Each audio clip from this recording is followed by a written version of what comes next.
아멘. 하나님께 영광의 박수 올려드립니다. 감사합니다. 고맙습니다. 할렐루야. 행복하십시오. 성령 충만하십시오. 그동안 약 한 1년 반 동안에 우리 안에 있었던 이 어려운 일들을 여러분 잘 알고 계실 것입니다. 지금 생각해 보면 마치 쓰나미가 확 휩쓸고 간 것 같습니다. 그 사이에 교회에 새로 오신 분들은 공기를 통해서도 뭔가 좀 분위기가 좀 이상하다, 그것을 충분히 느꼈으리라 생각이 됩니다. 어쨌든 이제는 일단락이 되었고, 또 오랜만에 이 폭풍이 분 다음에 이 고요함 있잖아요. 그 고요함을 지금 우리는 느끼고 있습니다. 다시는 어떠한 이유에서라도 이와 같은 일은 일어나지 말아야 될 것입니다. 그러기 위해서는 우리 날마다 우리 깨어 기도할 수 있기를 소망합니다. 오늘 읽었던 본문 말씀은 이 불임절에 얽힌 하나님의 백성들의 이야기, 1차 포로 귀환을 하지 않고 또 바벨론 땅에 남게 되었던 유다인들에게 벌어진 일에 대해서 기록하고 있는 것이 에스더서입니다. 이 불임이라고 하는 것은 이 제비를 뽑는다는 뜻입니다. 오늘 본문 말씀 가운데 24절에 잠깐 소개되고 있습니다. 읽어봅니다. 곧 아각 사람 함무다다의 아들 모든 유다인이 대적 하만이 유다인을 진멸하기를 꾀함으로 부르 곧 제비를 뽑아 그들을 죽이려고 멸하려 하였으나, 이 부르라고 하는 것은 제비를 뽑는다, 그런 뜻입니다. 그 날을 기념하는 날이 불임절인 것이죠. 하만이 제비를 뽑아서 유다인들을 몰살시키기 위한 제삿날을 잡은 겁니다. 그런데 그 제삿날에서 하나님이 유다인들을 구원해 주셨습니다. 그래서 이제 불임절은 이스라엘 백성들을 진멸하기 위해서 뽑은 날짜가 아니라 이제 하나님의 구원의 기쁨을 나누는 날, 하나님의 구원을 맛보고 평화를 누리는 날로 바뀌어졌습니다. 그래서 22절에 이렇게 고백을 하고 있습니다. 이날에 유다인들이 대적에게서 벗어나 평안함을 얻어 슬픔이 변하여 기쁨이 되고 애통이 변하여 길한 날이 되었도다. 여기서는 조금 더 아멘이 크게 나오면 좋을 것 같아요. 슬픔이 변하여 기쁨이 되고 애통이 변하여 길한 날이 되었으니. 처음에 이러면 얼마나 좋아요. 할렐루야. 이제 이스라엘 백성들을 진멸시키고자 제비를 뽑은 그날, 우리 제삿날이라고 하는 단어보다 더 이렇게 마음에 와닿는 단어는 없을 것 같아요. 그래서 제가 그런 표현을 씁니다. 유대인들의 제삿날. 근데 그 제삿날이 아니라 구원의 날로 바뀐 거예요. 기쁨의 날로 바뀐 것입니다. 여러분, 우리 안에 이 모든 어려움들을 다 이겨내게 하신 하나님께서 이제 우리에게 기쁨과 평강을 주실 줄 믿습니다.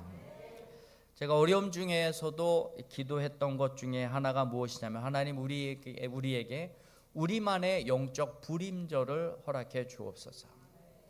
우리가 이 고통을 당하고 어려움 당하고 있지만 이 날이 하나님 우리만의 하나님의 구원하심을 맛보는 날, 하나님의 축복하심을 기대하고 소망할 수 있는 축복의 날로 하나님 우리에게 허락해 주세요. 유대인들에게는 불임절이 있었지만 우리에게는 우리만의 그 영적 불임절이 있기를 원합니다. 하나님 앞에 이렇게 기도를 했습니다. 여러분, 이제 그 기도대로 된 것을 선포합니다. 할렐루야. 우리만의 영적 불임절을 맞이하면서 제가 감사했던 것 3가지 함께 나누려고 합니다. 첫 번째는요, 그동안 하나님께서 그래도 우리 교회에 많은 은혜를 베풀어 주셨다는 것입니다.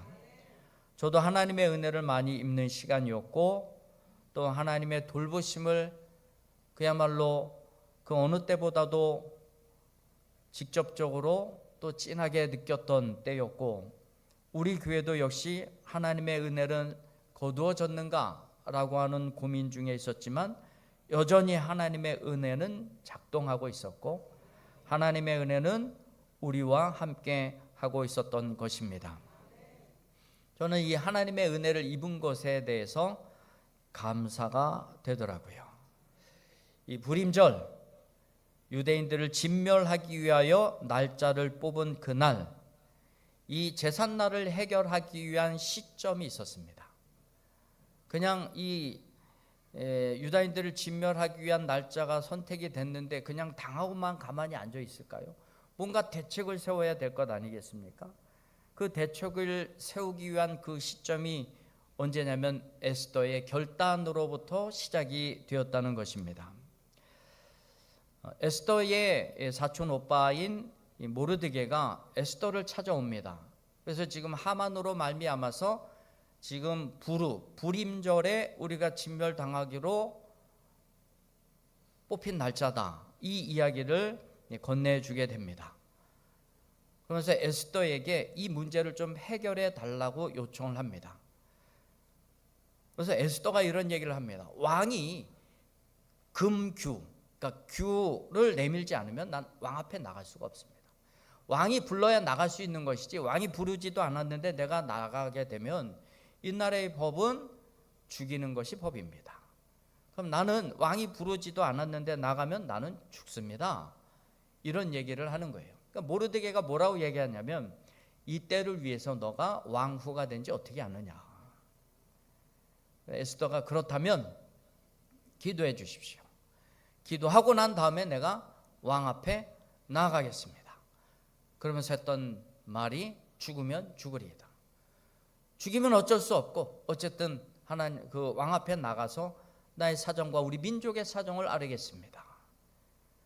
그러고 3일 금식을 선포하고 난 다음에 본인도 금식을 하고 왕 앞에 나아가게 됩니다.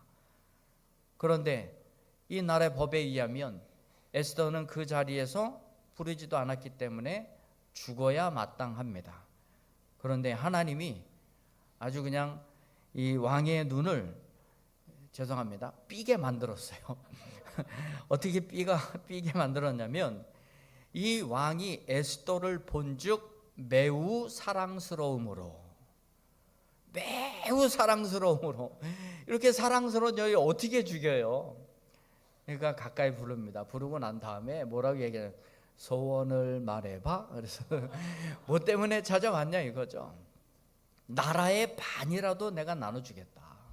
그래서 이 사정을 이야기합니다. 하만의 계략에 의해서 우리 민족이 우리를 진멸하기 위한 그 날짜가 선택이 됐는데 우리를 이곳에서 이 상황으로부터 좀 구원해 주시길 원합니다. 그런 얘기를 하게 됩니다. 이때 왕이 하는 얘기가 한번 내린 조서는 철회할 수가 없어요. 그렇기 때문에 또 다른 조서를 내려서 준 것이 무엇이냐면 그날 너희들의 생명과 재산을 빼앗으려 할 때 스스로 방어할 수 있도록 내가 허락해 주마. 그 다음부터는 니들이 알아서 해라. 그냥 무작정 앉아서 당하는 게 아니라 자기 자신들의 생명과 재산을 빼앗으려고 하는 사람들을 향하여 스스로 대항할 수 있도록 법적으로 허용을 해 주게 된 겁니다. 그러니까 이런 재산을 지키고 생명을 지키고 자식을 지키려고 하는 이 사람의 그 힘 앞에서는요 당할 사람이 없습니다. 아주 그냥 덤비는 애들 족족 다 죽여버리잖아요. 굉장히 무서운 싸움이 일어나게 되었던 것입니다. 근데 어쨌든 유다 민족들은요 지금 자신들이 처한 이 어려움으로부터 스스로 방어할 수 있는 그런 조서가 다시 내려지게 되었던 것이죠. 그래서 에스더 8장 11절의 말씀을 보면 이렇게 기록이 되어 있습니다. 조서에는 왕이 여러 고을에 있는 유다인에게 허락하여 그들이 함께 모여 스스로 생명을 보호하여 각 지방의 백성 중 세력을 가지고 그들을 치려하는 자들과 그들의 처자를 죽이고 도륙하고 진멸하고 그 재산을 탈취하게 하되 요거는 유다 백성들이 당할 수 있는 것 그대로 할 수 있도록 허락해 준 겁니다. 근데 이들이 이 날에 자기 자신들을 보호할 수 있는 힘이 무엇이었냐? 함께 모여입니다. 유다인들은요, 이 위험 앞에 한 마음이 됐어요. 한 뜻이 되었습니다. 그래서 방어를 했고 승리하게 되었던 것입니다. 13절 하반절의 말씀을 보면 그날에 대적에게 원수를 갚게 한지라. 스스로를 방어해서 이길 수 있고 또 자기 자신과 자식과 아내의 생명과 재산들을 다 지킬 수 있도록 해 주었던 것입니다. 그래서 이 유대인 말살 사건이 마무리가 되고 해결이 되었던 것이죠. 저를 잘 알고 있고 또 저희 교회의 사정과 형편을 잘 알고 있는 분들이요, 이구동성으로 하셨던 말씀이 있습니다. 그게 무엇이냐면, 그래도 목사님 교회는 이 어려운 문제 빨리 끝난 것입니다. 빨리 끝났대요. 보통 2, 3년은 가는데 목사님 교회는 그래도 빨리 끝난 겁니다. 어느 교회는 한 10년까지 가서 해결이 된 교회도 있어요. 야, 그거 어떻게 버텼을까? 참 존경스럽기까지 하더라고요. 보통 2, 3년은 가는데 목사님 그래도 빨리 끝난 겁니다. 저는 생각을 해봤습니다. 뭐 때문에 빨리 끝나게 되었을까? 저는 들은 생각은 한 가지밖에 없었어요. 하나님의 은혜 외에는 없다. 하나님의 은혜밖에는 답이 없는 거예요. 하나님의 은혜를 입은 거죠. 그래도 매일 밤마다 이 강대상에서 지새운 밤을 하나님이 궁일이 보신 것 같아요. 그래도 허리도 제대로 못 펴고 무릎도 제대로 못 펴고 그냥 쪼그려서 어떤 때는 눈물도 하염없이 흘리기도 하고요, 한숨 짓기도 하고 또 푸념 섞인 원망도 하기도 하고요. 뭐 기도가 되겠습니까? 제대로 안 될 때도 많고요. 그래서 특별히 기도는 못해도 저희 어머님은 그래도 네 몸이 기도하는 것이란다. 이 말씀에 기도를 그만두고 싶어도 몸이 기도하는 것이라고 하는 말에 또 용기를 얻어서 또 기도하고, 저희 어머니한테 강대상이 겨울에 한겨울에 너무 추워서 제가 기도 못하겠습니다. 그랬더니 일로 와라. 그러더니 아웃도어점 가가지고 침낭을 비싼 거를 사줬어요. 이거 따뜻하다. 강대상이 올라가라. 그 비싼 침낭 그 덮고 그러고 그냥 밤을 지새기도 했습니다.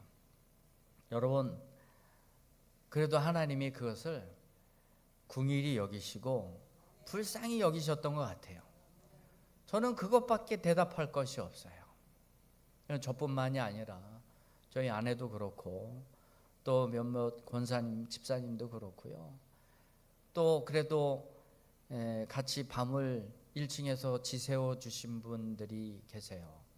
그분들의 기도, 그리고 여러분들이 있는 처소에서 교회를 위해서, 교회를 향하여 드렸던 모든 기도, 하나님이 이것을 다 들으시고 우리를 긍휼히 여기시고 불쌍히 여기셔서 은혜를 주신 것입니다. 그래서 그래도 빨리 마무리할 수 있도록 하나님이 축복해 주신 줄 믿습니다. 에스더가 은혜를 입어서 그래도 왕에게 그 사정이 전달되어지고 해결할 수 있는 그 은혜를 입었듯이, 곧 죽지 않고 은혜를 입었듯이 오늘 우리도 하나님의 은혜를 힘입어서 우리에게 당한 어려움의 문제를 속히 해결해 가신 줄 믿습니다. 이렇게 생각하실 분들도 계실지 모르겠습니다. 이런 일이 없어야 은혜 아닙니까?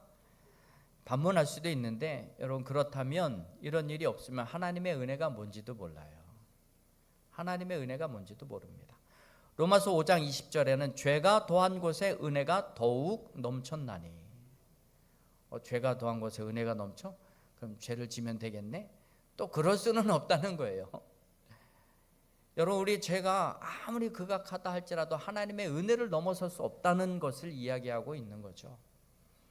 우리가 아무리 어려움과 고난 속에 있다 할지라도 그 하나님의 고난을 뛰어넘을 수는 없는 거예요. 하나님의 은혜가 이 모든 것을 다 잠잠케 하신 것입니다. 우리는 그 은혜를 입은 거고요. 그게 제가 너무나 감사한 것이죠.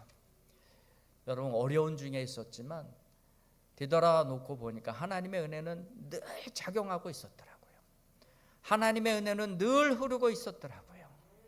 그런데 이런 일이 없었으면 하나님의 은혜가 작용하고 있는지 없는지도 몰랐을 것이라고 하는 것이죠.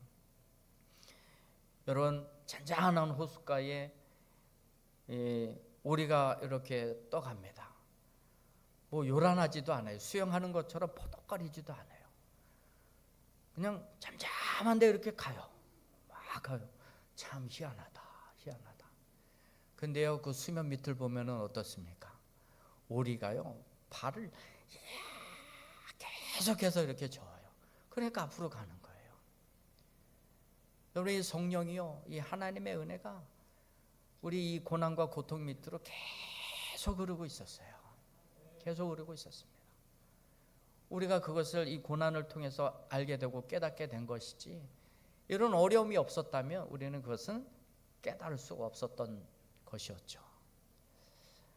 우리가 하나님의 은혜를 입은 것에 대해서 저는 감사하고, 또 여러분들이 기도한 것 때문에 또한 감사하고, 여러분들도 동일하게 하나님의 이 귀한 은혜를 깨닫고 감사할 수 있게 되기를 주님의 이름으로 축원드립니다. 또 제가 또 한 가지 감사했던 것은 무엇이냐면, 남은 자로 인해서 감사드리는 것이죠. 남은 자. 이순신 장군이요, 이런 얘기를 했습니다. 내게는 아직 12척의 배가 남아 있습니다. 그 12척의 배로 일본의 300척의 그 배를 바닷속에다 침몰시켜 버렸습니다.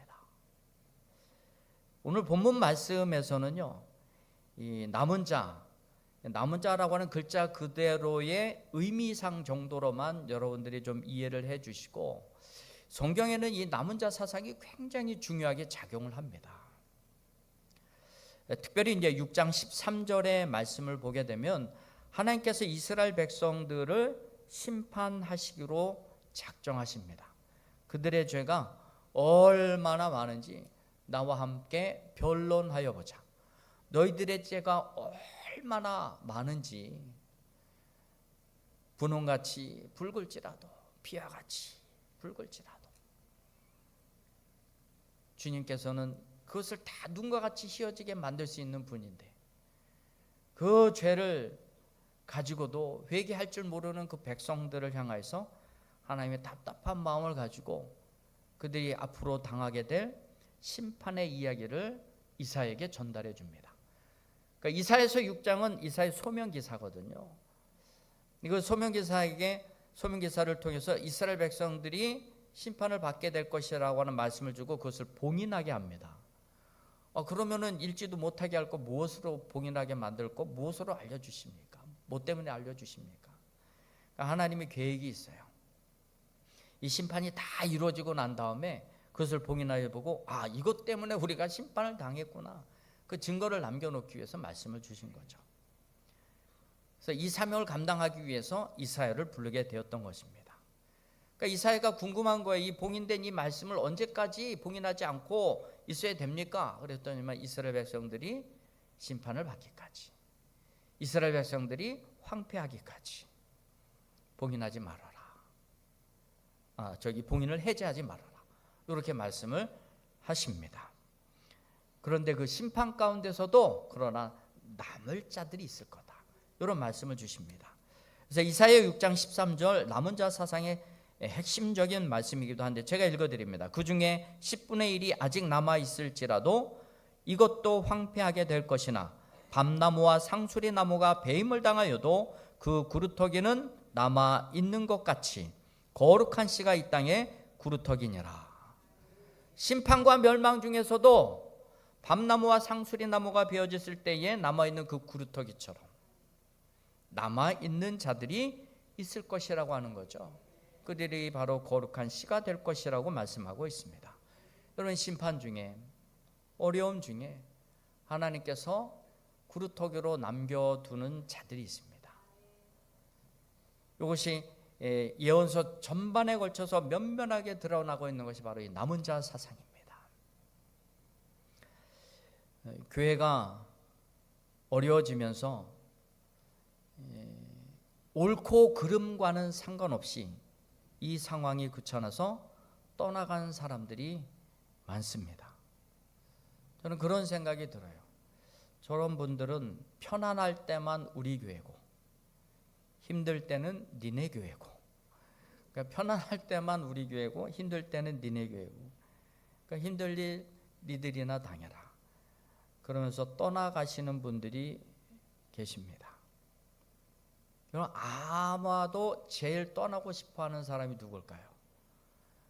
제가 제일 떠나고 싶었을 거예요. 이 교회를 제일 많이 떠나고 싶었을 것이에요. 그런데 여러분, 이런 폭풍 속에서도 떠나지 않고 제자리를 지켜주신 여러분들께 진심으로 감사를 드립니다. 여러분들이 남은 자들인 거예요. 여러분들이 남은 자들입니다.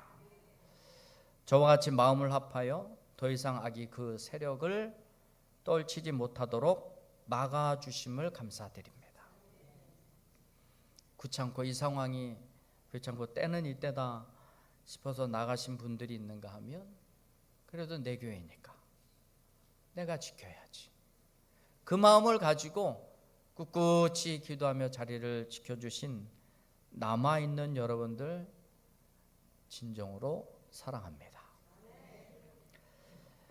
옆에 있는 분들 보시면서 한번 이렇게 인사 나눠주실까요? 남아주셔서 감사합니다. 네, 남아주셔서 감사합니다. 정말 감사드립니다. 성경의 말씀을 보니까 이런 남아있는 자들에게 하나님께서 구원을 보이셨어요. 유대인들을 몰살하기로 제비를 뽑은 날이 아하수에로 왕의 20년대 통치 기간의 첫 번째 달에 부르를 뽑아서 이스라엘 백성들을 진멸하기로 했습니다. 근데 그 진멸하기로 뽑힌 날짜가 12월 달이었어요. 에스더 3장 7절의 말씀을 제가 읽어드리겠습니다. 아하수에로 왕 제12년 첫째 달 곧 니산월에 무리가 하만 앞에서 날과 달에 대하여 부르 곧 제비를 뽑아 12째 달 곧 아달월을 얻은지라. 지금 아하수에로 통치 제12년째 통치가 시작되던 그해 첫째 달에 하만이 이스라엘 백성들을 진멸시키기 위해서 제비를 뽑았습니다. 근데 뽑힌 날짜가 그 해의 12번째 달에 뽑힌 겁니다. 그러면 1월에 뽑아가지고 진멸하기 위해서 뽑혀진 날짜는 12월인데, 그러면 1월부터 12월까지 그동안 유예기간이 있을 것 아니겠습니까? 만약에 여러분들이 이 상황이라고 한다면 그 12개월 동안 안에 여러분들은 어떤 선택을 하겠습니까?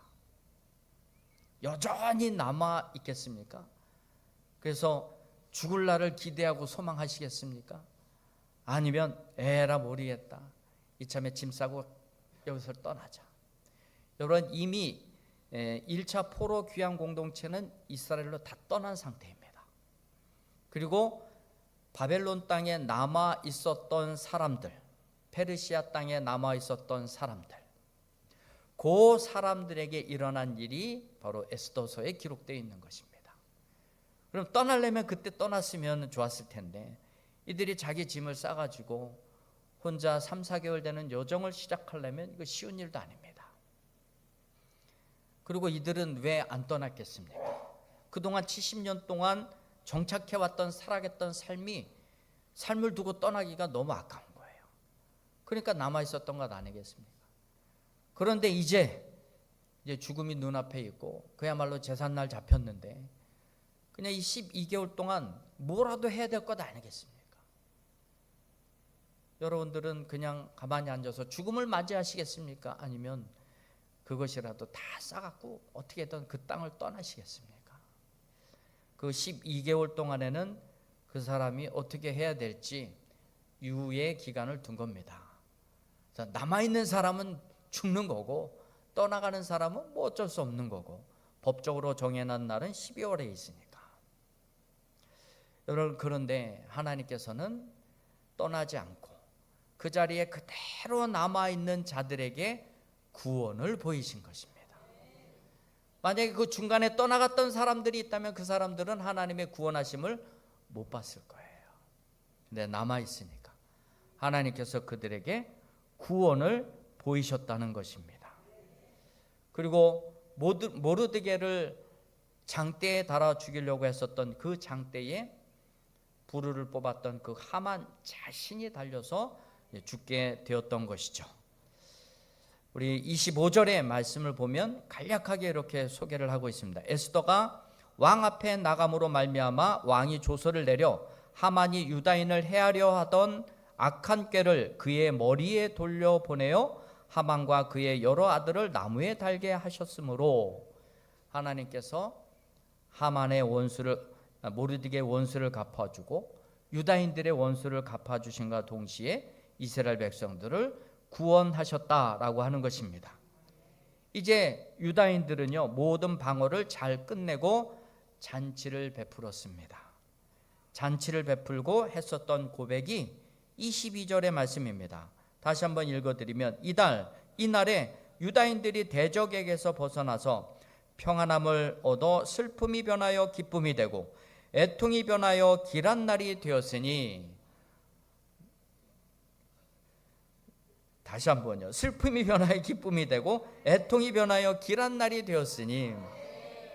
할렐루야. 처음부터 이러면 얼마나 좋아요.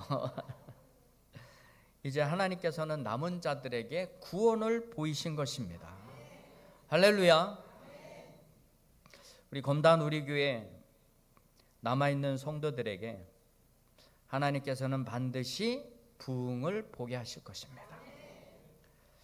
혹자는 검단 우리 교회는 이제 끝났다, 그렇게 이야기하고 부흥할 수 없다, 이런 결론을 내릴 수도 있습니다. 그런데 아닙니다. 이제 우리는 새 푸대가 되었습니다. 이제 새 포도주로 우리를 즐겁게 하실 것입니다. 기도하시기를 바랍니다. 상식을 뛰어넘는 초월적인 부흥의 역사가 있을 줄 믿습니다. 또 그렇게 여러분 기도하시길 바랍니다. 우리 1년 반 동안 우리 모두에게 가시밭과 같았던 그 여정을 제목으로 붙이자면 저는 역대급 감사, 이렇게 붙이고 싶습니다. 왜 역대급 감사냐? 하나님의 은혜가 떠나지 않아서 감사. 우리 폭풍 속에서 날아가거나 휩쓸려 가지 않고 버티고 남아있게 해주셔서 감사. 그런 우리를 긍휼히 여기시고 구원함을 보이시고 이제 평안함과 길한 날을 허락하여 주실 것을 약속하신 그 하나님께 감사. 하나님께서 우리에게 이제 날마다 평강과 부흥의 역사로 이끌어 가실 줄 믿습니다. 여러분들도 각자에게 허락해 주신 마음에 갖게 하신 그 감사의 마음을 가지고 하나님 앞에 마음껏 그 감사를 표현하시고 영광 돌리시는 귀한 성도의 삶이 되기를 주님의 이름으로 축원드립니다. 기도하겠습니다. 우리 말씀 기억하시면서 우리 함께 통성으로 기도하도록 하겠습니다. 하나님의 은혜는 여전히 우리 가운데 있었으며